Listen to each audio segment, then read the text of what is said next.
Bruce, how are you doing? Doing good. Thanks for coming out, No Dan. problem. Nice to see you. It's a wonderful place you got here. So, how many bikes are we looking at here? There's 24 bikes out here in this part of the shop. And how many do you got total in your collection? I got about 30. I have a couple cruisers and a gold wing that are in the house, not in the house, in the garage of the house, and I have another pole barn that's somewhere up there.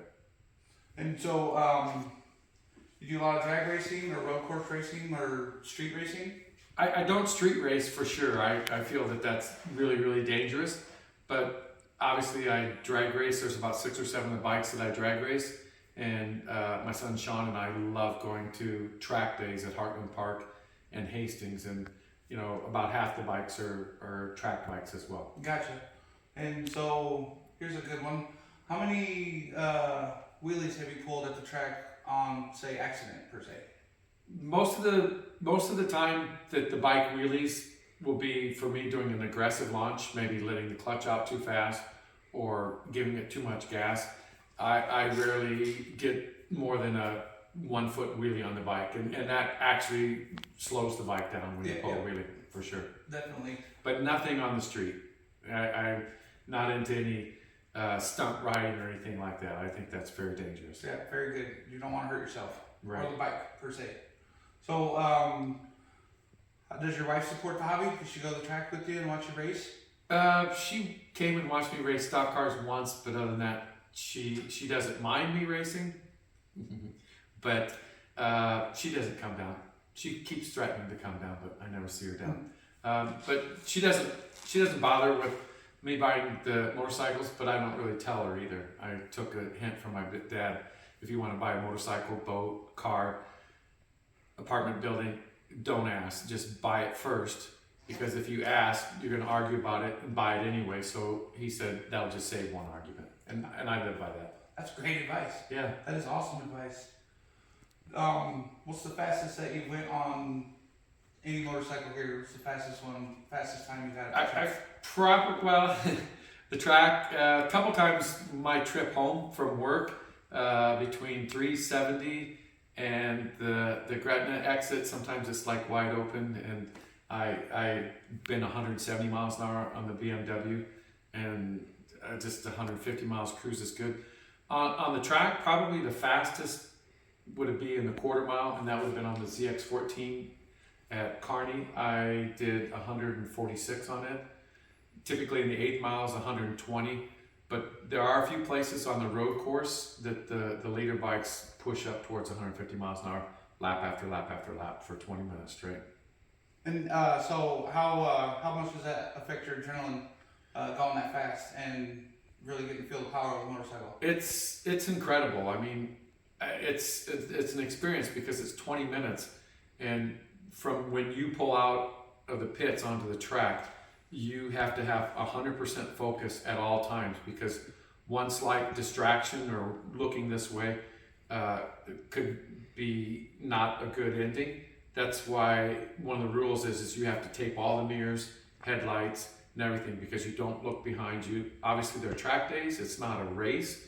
It's just us going out and enjoying going really, really fast on the motorcycles. And the braking and turning is, it's a great feeling. I really like it. I did notice a few of the track bikes over here, they didn't have their mirrors on. They're hanging behind the bikes on the conduit. Is that because for the track days? Exactly. So the bikes that I take to the track more that aren't licensed, that I don't typically drive them on the road, I just take the mirrors off. Some of the bikes that I have licensed, like the 2 Suzuki's over here, I just put blue tape on. Okay.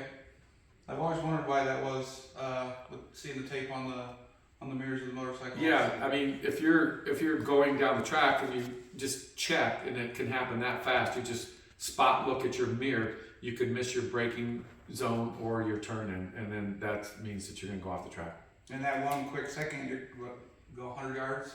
Oh, or more? Unfortunately, there's a lot of different things that are at the end of the straightaways. It could be a concrete wall, it could be grass, it could be a guardrail, sand. Yeah. Those are just things that can happen. So it's 100% focus, and after 20 minutes, especially if it's really hot, I mean, you get off the bike and you're feeling really good. Yeah, nice adrenaline rush going on there. Yeah, for sure. So your YouTube channel is Camaro Bruce. I take it you have a Camaro? I do. I have a 2018 ZL1 and I take it on the road course. I have drag raced it. I feel it's kind of hard to drag race with the manual transmission. So I just stay with the car on the road course. And I've been to Road America, Kansas Motor Speedway, which was an amazing track. And I have clips of all that on my channel. And is the Z01, is that an LT4 or is that an LS platform? It's an LS platform, so it's supercharged. I did tune on it, and it's got about 640 wheel horsepower. That's very, very cool. Yeah. Well, next time we come out, we'll have to check that out. Yeah, I'd be happy to show it to you. So should we look at some of the bikes then? Yes, let's check out the Kawasaki guy over here. So Tell us a little bit about this guy. yeah, this is a 75 Z1 900. It's in immaculate shape. My friend Neil did all the restoration on it. It runs perfect. We do a lot of cruising on weekends, and that's why it's by the door. It's my first bike that I'm going to Ready choose. to go. I have some other cruising bikes, and when we go out on the road, we go out there to just go down the road, have fun. We're not into popping wheelies, going 150 miles an hour. And the classic bikes are our go-to bikes. Some of my other friends have some old ones as well. I had a 76 KZ 900 was one of my first big bikes, and it's kind of like when you're a boomer. Is that your picture of is that the first bike? Yes, it is. Well, I had a Honda 350, but that was the first KZ 900 I have. Very cool. Yeah, kind of. That's what you do. If you had a Mustang when you were growing up, and you get older, that's what you want to buy, or a Camaro or whatever. Yeah. And I got some extra seats here.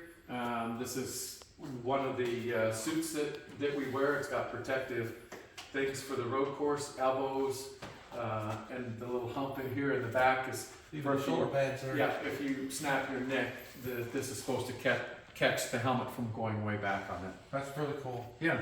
Is that your everyday helmet that you use at the track, or? I use that helmet for everything. It's the safest, most comfortable helmet. It's a Showa helmet, and then it has my GoPro mount for all the video clips I take on it Very as well.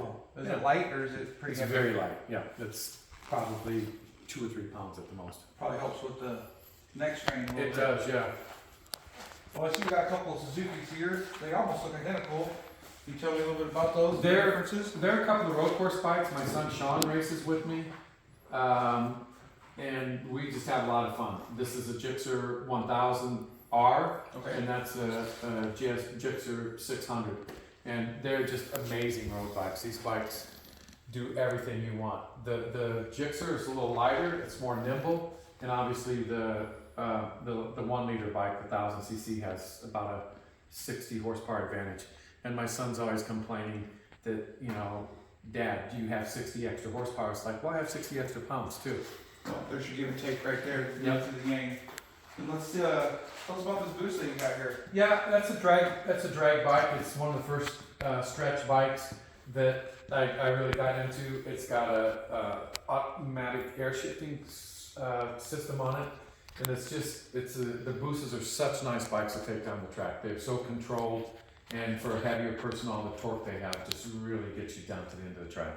And this one's got a built-in compressor on board. It really does. There's a compressor that fills up a little reservoir that's built into the extended swing arm, and that just makes it very nice and automatic for it. Very cool. So let's walk down the line and tell us what else you got going on here. Obviously, you'll see a lot of the blue and white bikes, the Gixxers, kind of is what really attracted me into the sport bikes. Mm-hmm. This is an 04 Gixxer 1000, a 98 GSXR 1100, and this is an 89. This bike over here is one of the bikes that I like to drag race. We're doing some work on it. We're putting new clutch and springs in it, just adjusting the valves, because these bikes are carbureted bikes. They require a lot more maintenance than the newer fuel injected bikes. Gotcha. But I've run a 7.001 on this bike, and this year, hopefully with some of the changes, I can get down into the 6.8, 6.9 range in that. Well, don't walk away from the one back in the corner. What do we got That's back there? 82 GS 1100E. It's kind of a hot rod bike. We're gonna get it ready, and for me, it's not all about I have to go faster, faster, faster on these drag bikes. I'm just happy to take the different bikes and experience different rides. And this will be a 7.4 bike, but it'll be very challenging to get down the track. Kind of like what you can see in Mad Max. Exactly, yeah. And then I see we got the BMW RR. Yep, that's 1000. that's a bike that I had high hopes for to be really fast at the drag strip because it's got a brim tune, extended swing arm stretch, lowered, a lot of different things, performance clutch in it. The leader bikes for a heavier guy, in my opinion, don't have the torque to really get you fast on the drag strip. When the lighter weight guys, 140, 150 pound guys go, they scream on these bikes. But I find when I shift into second and third gear, the RPMs come down and it takes a while to pull them up as compared to the ZX14 and the Boosas. They just have so much torque, they just propel power to weight. Gotcha. And then we got another Busa. Yeah, this is called a Gen 2. It's a 2008. It's really set up for the drag strip with its slipper clutch, two-step throttle, meaning you can hold the throttle all the way at the line and the bike will sit there and chutter around 4,500. And when you throw the clutch with the slipper clutch, the switch, when it goes out, it clicks and it takes it to full throttle, and that is a ride. No, I bet. You ever got the wheels up on this?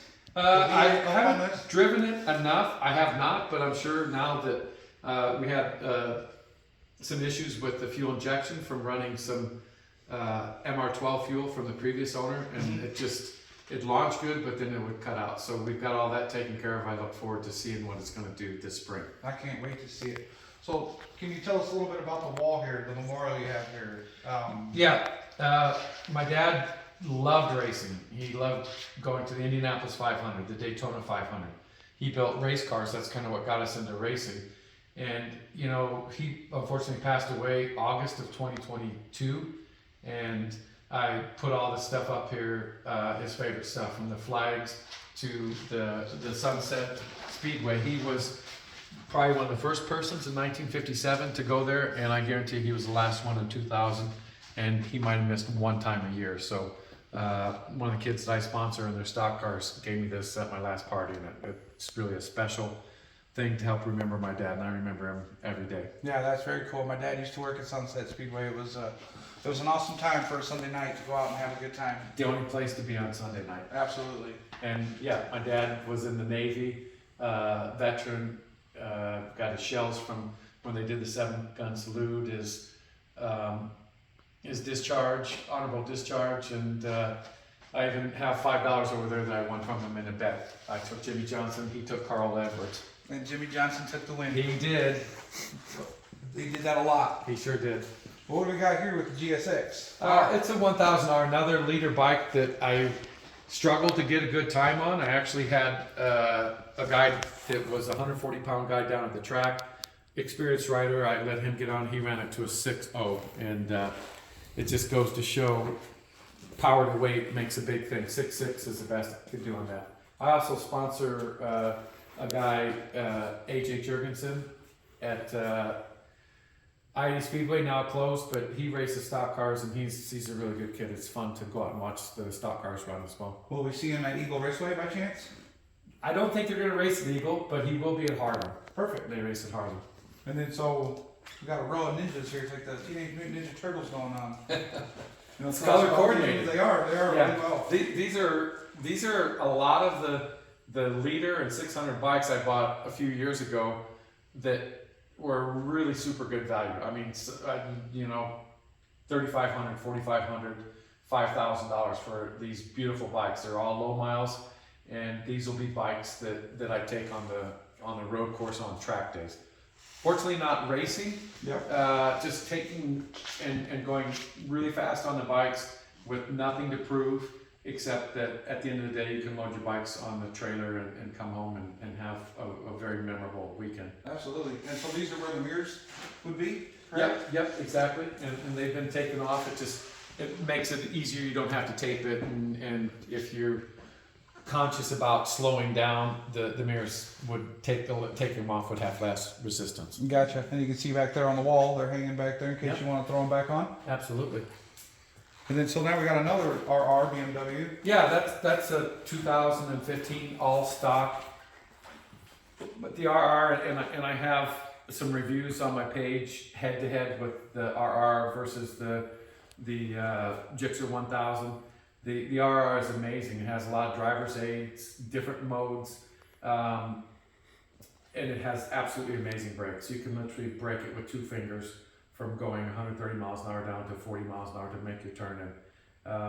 That's, in my opinion, they're all very powerful, but the braking on this is just really, really gives you confidence. And this is one of the ones with the braking where it'll adjust by itself if it's leaning too far forward. will. It'll take the back brake off a little bit. The braking, the suspension, it's constantly making adjustments as you go. It's an incredible bike. And then what about this booster here with the custom paint job? Yeah, I really like this one. it's my girlfriend. That's what the bike's called. Some of these bikes have other names, the Sweat Hog, the Girlfriend, some names I won't mention. Does your wife know about the girlfriend? She does. Okay. She does. She's all right with it. Okay. But it's another one of the first bikes that I got that when I got on it just from the first pass, I loved it. And it's very manageable because I've only been doing it for 2 years. Good launches. I actually did an event this year, 650 index racing. There was 36 cars in it. I went all the way to the semifinals. Very cool. This close to being in the money. Almost there. Yeah, a lot of fun. And you like all my suits. Yeah, let's check out the leathers here. Yeah, some of them are coordinated with the bike.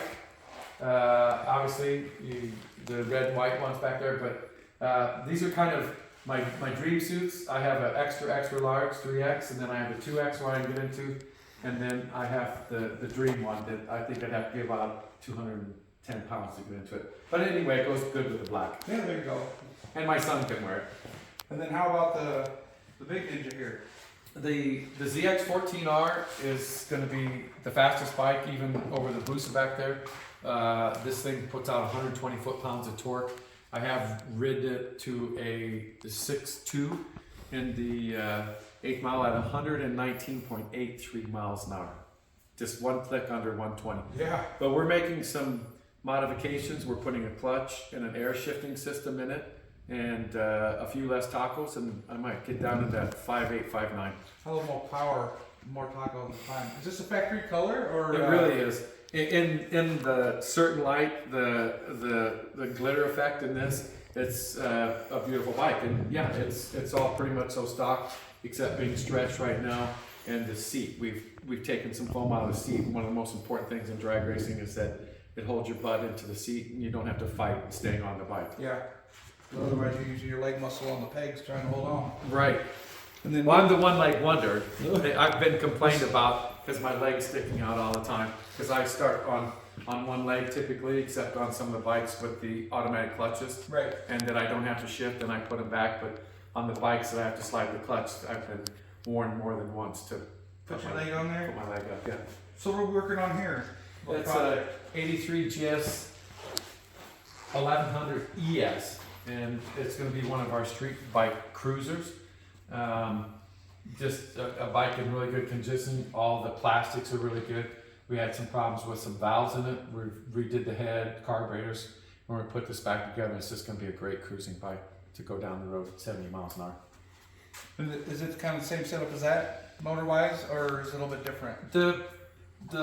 When the Z1s and KZs came out in the early 70 or 73, 74, they were the bike to beat. But when the GS 1100s came out in the early 80s, those bikes couldn't hold a candle. This bike, this production bike, was the first bike to actually break into the 10s in a quarter mile, 10.93. Wow. And so the bike's legend, and they're just an amazing bike to cruise on. Well, it's good to see that you're putting it back on the road and keeping it going instead of seeing it in a Well, junkyard or something. All my bikes run. None of my bikes collect dust. We drive them all one way or another. Either race them or cruise on them, and I hate to see a collection of bikes that don't run. Yeah, I agree. Same with cars. You know, might as well drive them if you got them. Absolutely. So what's up with the dinosaurs? Looks like they got into a little battle up there. Oh yeah, the T-Rex probably has a little advantage, weight advantage on the Velociraptor, but I have a bunch of apartments and things like this poke up, and who doesn't like dinosaurs? Exactly. If you don't like dinosaurs, I don't trust you. Right. And then you got your own Camaro Bruce custom clock. The internet can get you anything. It Yeah. can make you famous. Or infamous, as they say. Right. That's a very, very nice collection you got. Oh, can't leave out Dick Butkus either. Yeah. Monsters of the Midway. Don't forget about Captain America over there too. We have a lot of fun with all the little stuff.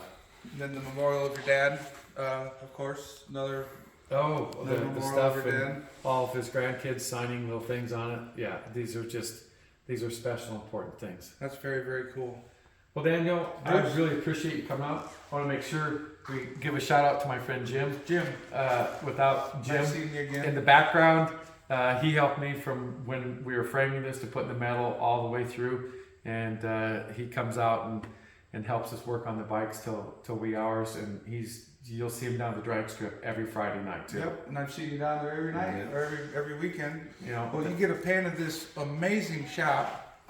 And Bruce, again, thank you very much for the opportunity to come down here and check this out with you, hang out, eat tacos, oh sure, and shoot the breeze. It sounds was good. very, very cool. All right, thanks. Thank you very much.